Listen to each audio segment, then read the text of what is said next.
Ассаляму алейкум достар.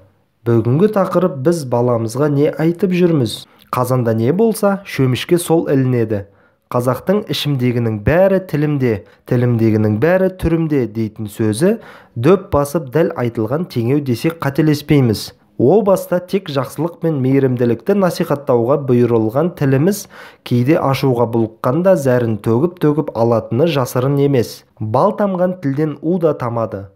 Дегенмен біз баламызға не айтып жүрміз?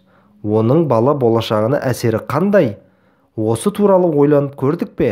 Жексұрын, атаңа нәлет, атың өшкір, иттің баласы, қояншық, құрып кеткір, оңбаған, сорлы, жер жұтқыр, тізбектей берсеңіз мұндай қорқынышты сөз тіркестері көп ақ.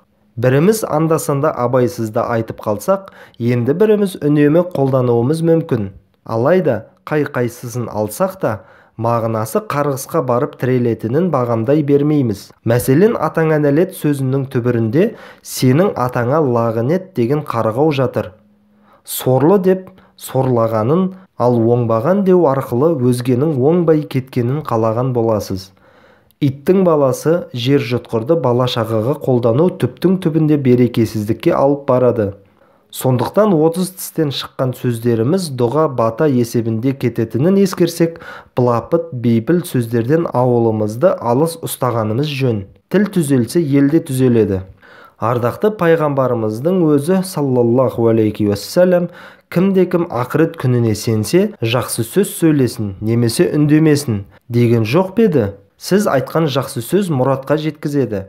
Ал керісінше қарғыс ұрпағыңыздың өміріне балта шабады. Сіз аңдамай сөйлеген кей сөзден талай жан, талай ұрпақ қан жұтып, қайғы шегіп расымен де оңбай кетуі мүмкін. Сол себепті өзгені қарғап сілегенше, оларға жақсы дұға тілеген әлде қайда тиімдірек. Бабаларымыз ашуланса да, бар болғыр, өркенің өскір деп жақсы сөзді жарым ырысқа балаған. Болар елдің баласы бірін-бірін батыр демей ме? Олай болса қарғыстың орнына алғыс айтуды дағдымызға айналдырайық. Атың өшкірдің орнына өркенің өскір, құрып кеткірдің орнына бар болғыр, тұқымың құрығырдың орнына тұқымың жайылғыр. Атаңа нәлеттің орнына жақсы атаның баласы екен десек қандай ғанибет болар еді? Я, бүгінгі тақырып осындай.